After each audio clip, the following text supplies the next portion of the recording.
እስቲ ያንቺ የቀኝ እጅ አሻራ ተገኝቷል። ይህንንም በላብራቶሪ አረጋግጠናል። ስለዚህ ጉዳይ ስም ያለሽ? ያው ኢንስፔክተር፣ በትክክል ይህ ነገር ወደ እኔ እንደሚመጣና ነገሩ በሙሉ እኔ ላይ እንደሚለቀቅ ቀድሜ ነበር። እነዛ እርጉሞች እኔን መቀመቅ ለማውረድ ቀድሞ አቅደው ማለት አልገባኝ። ምን እያልሽ ነው ያለሽው? ሁልጊዜ ክችን ውስጥ የምከትፍበትን ቢላዋ አጣሁት። የሆነ አስከፊ ተንኮል የተሰራብኝ እንደሆነ ያኔ ነበር ውስጥ የነገረኝ። እነሱም ደግሞ ተጠቅመው ነው ያስቀመጡት። ወይዘሮ ሀብል፣ እዚህ ድራማ መስራትሽን ትተሽ ነገሩን ከምታድበሰብሽ እውነታውን እመኝና ትክክለኛዋ ገዳይ እንደሆንሽ ሁሉንም ነገር ቃልሽ ስጭ።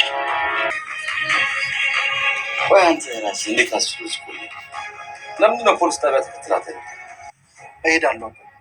አንተ እንዲያመመ ጥዬ እንዳልሄዱ ልጄ፣ ይገባ እየታመምክ ያለሁት በሀብል ምክንያት። ፖሊሱ እኮ እንደዛ ይዟት ሲሄድ አይኗ ላይ እኮ ንጽህናዋን በደንብ አይቻለሁ። እቺ ምስኪን ልጅ የሰው ነፍስ የምታጠፋ ጨካኝ ሰው አለች። እና አባዬ፣ ቆይ አንተ እንዳልከው ከሆነ መርማሪው በልቡ ሙሉነት አንቺ ነፍሰ ገዳይ ነሽ ብሎ አሰራት። መቼም ያለ አንዳች ተጨባጭ መረጃ መርማሪ ይህን ያህል ከባድ ውሳኔ ይወስናል ብዬ አላስብም። እዝራ፣ ምንም ሆነ ምን ሀብል በአሁኑ ሰዓት ላይ ያንተ ህጋዊ ሚስት ነች። አባዬ አባዬ አባዬ፣ እስኪ ንገሪኝ፣ ያቺን ምስኪን ልጅ እንደዛ እስር ቤት ውስጥ ለመውረድ ምን አይነት ሰይጣናዊ ተንኮል የተጠቀምሽው? ንገሪኝ እስኪ። አሁንም ምን እንደገደልኳት ነው እንደምታስበው? አባዬ፣ ቆይ እንዴት ነው የገዛ ልጅህን ማታምነው? ከገዳዩ ጋር በስልክ ስታወሪ በጆሮዬ ነው የሰማሁት። አዎ ሰምተኸኛል። እዝራ፣ ለምን እዚህ ድረስ መጣ? ምን ላድርግ ብል ፖሊስ እንደዛ እየጎተተ እየወሰደች ሳይ በቃ እቤት መቅረት አልቻልኩም። ግን እኮ ወንጀሉን እንደፈጸምኩ ነው የምታስበው።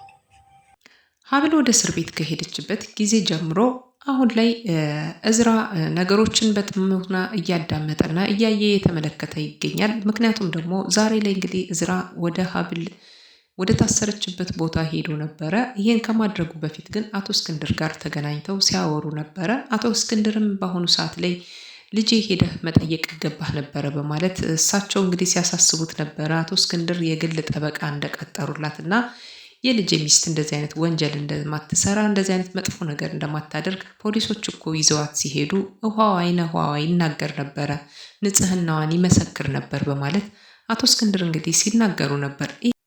ይህን ያክል በሀብል ላይ እምነት ሊጥልባት የቻለው እንዴት እንደሆነ እዝራ በጣም ግራ ተጋብቶ እየሰማው ነበር። አባቴ ግን እኮ ወንጀለኛ ናት ብሎ እኮ ፖሊስ ሁሉንም ነገር አረጋግጦ መጥቶ ወስዷታል፣ እንዴት አንተ እንደዚህ ትላለህ? በማለት እኔ በሽታዬ እያመመኝ ያለው ሀብል እዚህ ቤት አለመኖሯ ነው። ስለዚህ ደግሞ ሀብልን ሂድና አንተም ጠይቃት፣ ነፃም እንድትወጣ አድርጋት ልጄ በማለት እንግዲህ አባት ልጁን ሲመክር ነበረ። እዝራም ተቀብሎ ወደ እስር ቤት አምርቶ ነበረ። በሄደበት ሰዓት ላይ እንግዲህ ያልጠበቀው ብዙ ነገሮችን ከብሌን አይኖች እየተመለከተ ነበር ማለት ነው።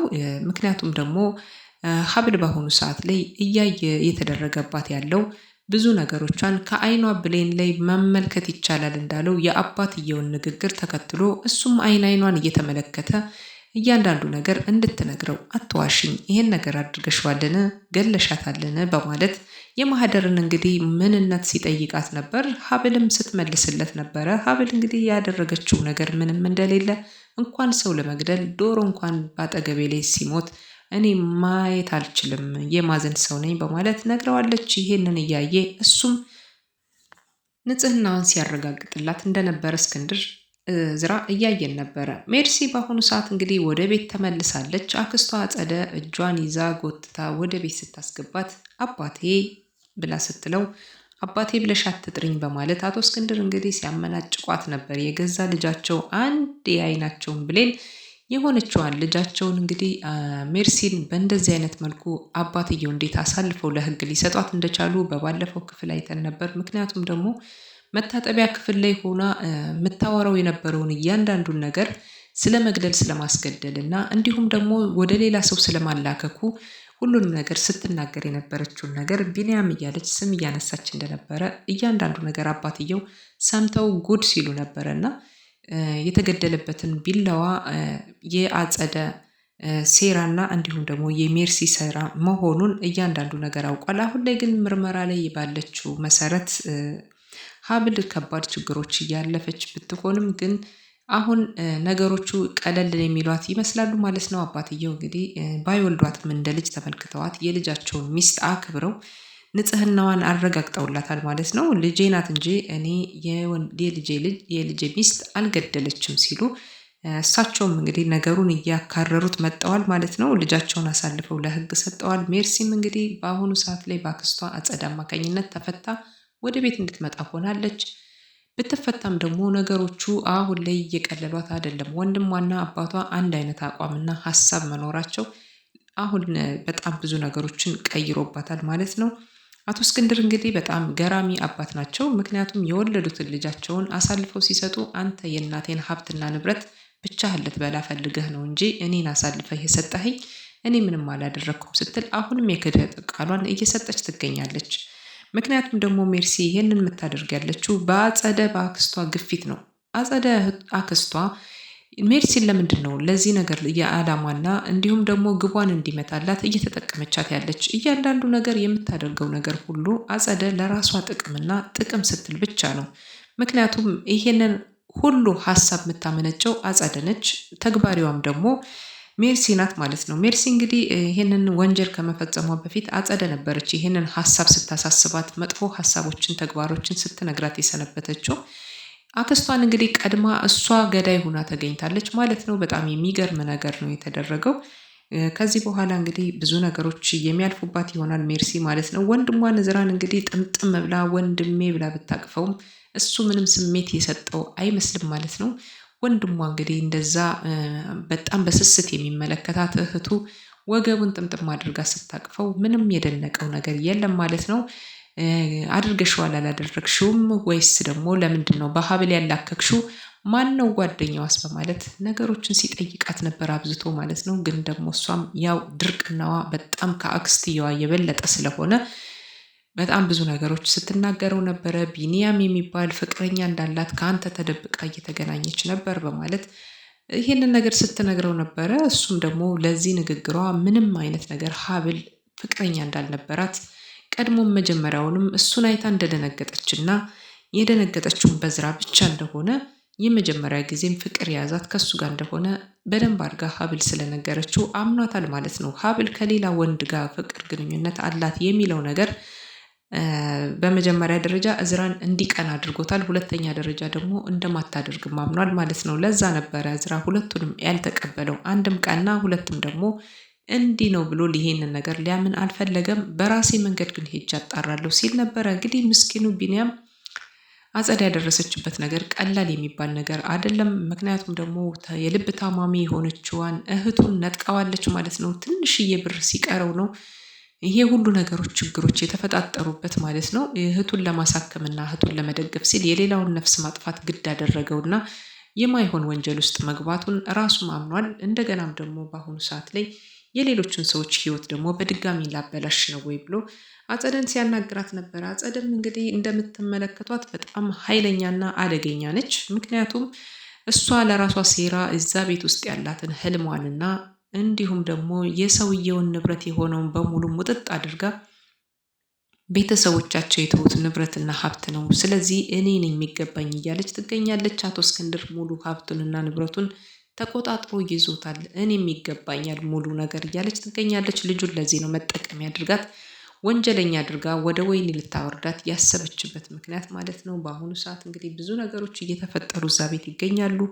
አቶ እስክንድር ግን አለማድነቅ አይቻልም። ምክንያቱም ደግሞ የእሳቸው ልጃቸውን የወለዷትን ልጃቸውን አንድ ያብራካቸውን ክፋይ ለፖሊስ አሳልፈው ሲሰጡ ልጃቸው አባት አይደለህም ብላ እስክትክዳቸው ድረስ፣ ምክንያቱም አባት እንዴት ልጁን እውነት እንኳን ቢሆን አሳልፎ ይሰጣል እያለች ትገኛለች ማለት ነው። እሳቸው ያደረጉት ሀቃቸውን ነው የተወጡት ማለት ነው። ሀብል እንግዲህ ለእሳቸው የልብ ህመም ሳትሆን የልብ ድህነት ናት። ምክንያቱም እሷ ባለችበት ሰዓት ምግባቸው፣ መድኃኒታቸው እንዲሁም ሁሉ ነገር እንክብካቤው ሳይጎልባቸው የቆዩት አቶ እስክንድር እንግዲህ የሀብልን መፈታት ተስፋ አድርገዋል። ሀብል እንድትፈታና ወደዚህ ቤት እንድትመለስ ከተመለሰች በኋላም ደግሞ ቀሪ ዘመኗን አብራቸው እንድታሳልፍ እሷም ቢሆን እዚህ ቤት ውስጥ ላይ የቀራት ምንም ነገር የለም። እዝራም ቢሆን የእሷን ፍቅር እንዳልተቀበለ እና እንደሚያፈቅራት አላወቀችም። ግን ደግሞ እዚህ ቤት ውስጥ እስካለው ድረስ አባዬ እስካሉ ድረስ እኔም አብሬያቸዋለሁ። እሳቸው በህይወት ባይኖሩ እኔ እወጣልሃለሁ፣ ስላንተ ፍቅር አያስጨንቀኝም፣ ያፈቀርኩ እኔ ብቻ ነኝ በማለት እንግዲህ ስትነግረው እንደነበር ለእዝራ አይተናል። እዝራም በአሁኑ ሰዓት ላይ እንግዲህ የተሻለ ፍቅር አይን እየታየበት ይገኛል ማለት ነው። ከዚህ ቀደም እንግዲህ አንዳንድ ነገሮችን እያስታወሰ ነበረ። ምክንያቱም ደግሞ ሻወር ቤት ውስጥ ገብቶ እየታጠበ በአይነ ህሊናው የሚመለከታቸው የሚወጡ የሚወርዱትን እያንዳንዱ ስለ ሀብል እያሰበ ነበረ እና በአሁኑ ሰዓት እንግዲህ እዝራ ሀሳቦቹ ሙሉ በሙሉ እንደተቀየሩ የሚያሳዩ ብዙ ነገሮች አሉበት።